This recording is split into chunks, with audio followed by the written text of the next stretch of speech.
తెలుసుకుందాం మనము.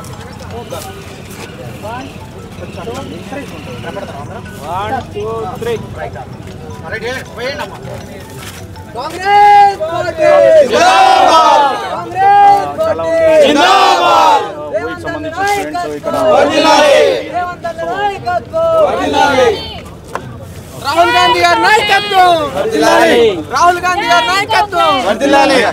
అన్న ఎట్లను సో చెప్పండి, ఈరోజు జాబ్ క్యాలెండర్ వచ్చిందని చెప్పేసి ఆనందాలు వ్యక్తం చేస్తున్నారు. కొందరేమో రేవంత్ డౌన్ అని చెప్పేసి కూడా దిష్టిబొమ్మ దానాలు చేస్తున్నారు. సో జాబ్ క్యాలెండర్ తోటి నిరుద్యోగులకి అంటే ఉద్యోగాలు వచ్చేస్తున్నాయి అని చెప్పేసి అనుకో. తప్పకుండా జాబ్ క్యాలెండర్ల ద్వారా 2 లక్షల ఉద్యోగాలు భర్తీ చేసి నిరుద్యోగుల రుణం తీర్చుకోబోతుంది రేవంత్ రెడ్డి సర్కారు. ఇది వాస్తవం. ఇది నచ్చక కొంతమంది వ్యతిరేక కార్యక్రమాలు చేస్తున్నారు. దీన్ని ఎవరు నిరుద్యోగులు పట్టించుకోరు.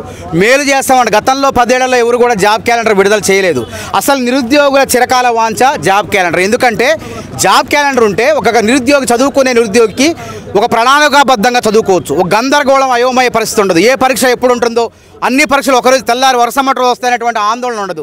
ఒక క్రమమైనటువంటి పద్ధతిలో సక్రమైన మార్గంలో ఒక రాచ మార్గంలో నిరుద్యోగి చదువుకోవడానికి అవకాశం ఉంటుంది. కాబట్టి జాబ్ క్యాలెండర్ను మేము చట్టబద్ధం, మామూలు ఆషామాషి కాదు, చట్టబద్ధం ఏదైతే యూపీఎస్సీ క్యాలెండర్ నమూనా ఉందో అదే విధంగా ఆ విధంగా జాబ్ క్యాలెండర్ను అసెంబ్లీలో చట్టబద్ధం చేయబోతున్నాం. కొద్దిసేపట్లో ప్రకటించబోతున్నారు.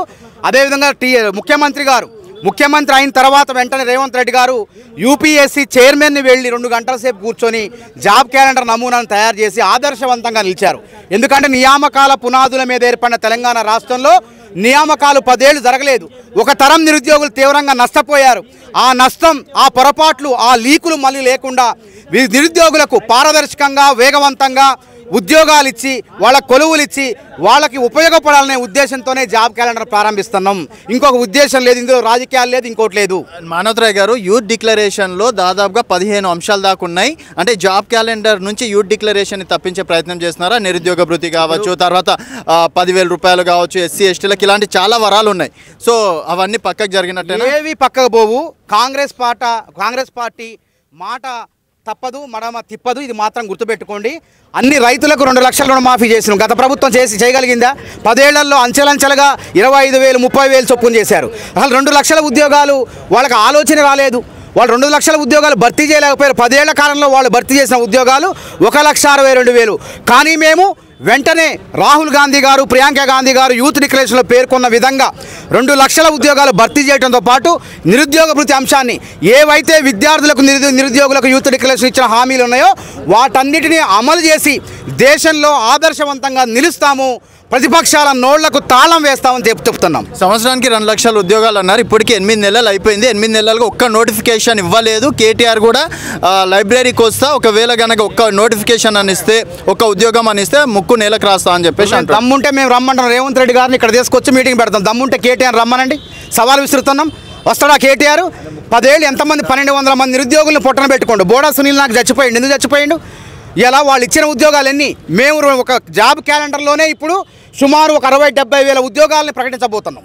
మళ్ళీ మేము అనుకున్నటువంటి 1,2 లక్షల ఉద్యోగాలను భర్తీ చేయబోతున్నాం. వాళ్ళు లీకుల ద్వారా పరీక్షలు ఇస్తే పరీక్షలు పెట్టమంటే పరీక్షల ద్వారా ఉద్యోగాలు అమ్ముకున్నారు. వాళ్ళు అమ్ముకొని వాళ్ళకు పరీక్షలు పెట్టడం చేతగాలే. మేము పెట్టినటువంటి తొలి పరీక్ష గ్రూప్ 1 ఎంత పకడ్బందీగా, పటిష్టంగా, పారదర్శకంగా నిరుద్యోగులకు లాభం కలిగే విధంగా లీకులు లేకుండా పెట్టినాం. వాళ్ళకి చేతనైంది ఆ పనిగా. ఆ విధంగా ఉద్యోగాలు ఇవ్వమంటే ఉద్యోగాలు అమ్ముకున్నది వాళ్ళు, సింగరేణి ఉద్యోగాలు అమ్ముకున్నది వాళ్ళు. ఇదే వేదికగా ఎన్ని పోరాటాలు చేసినా మీకు తెలుసు. నా మీద 40 కేసులు పెట్టారు. సిఐడి దర్యాప్తు అన్నారు. వాటిని ఎక్కడ కూడా బయటికి చెప్పలేదు. ఎవడు దొంగో ఎవడు దొరో కూడా తేల్చలేదు. కాబట్టి రేవంత్ రెడ్డి గారి సర్కారు, కాంగ్రెస్ ప్రభుత్వం నిరుద్యోగుల విషయంలో జరిగిన తప్పులు దొరలకుండా వాళ్లకు సక్రమమైనటువంటి రాచబాట వేయటం కోసమే ఈ ఉద్యోగాల క్యాలెండర్ని ఏర్పాటు చేయడం జరిగింది. అది తట్టుకోలేక ఆయన చేతగాని మాటలు మాట్లాడుతుంటే కేటీఆర్ అని చెప్పి మనకు అర్థమైంది. మేము అదే అంటున్నాం.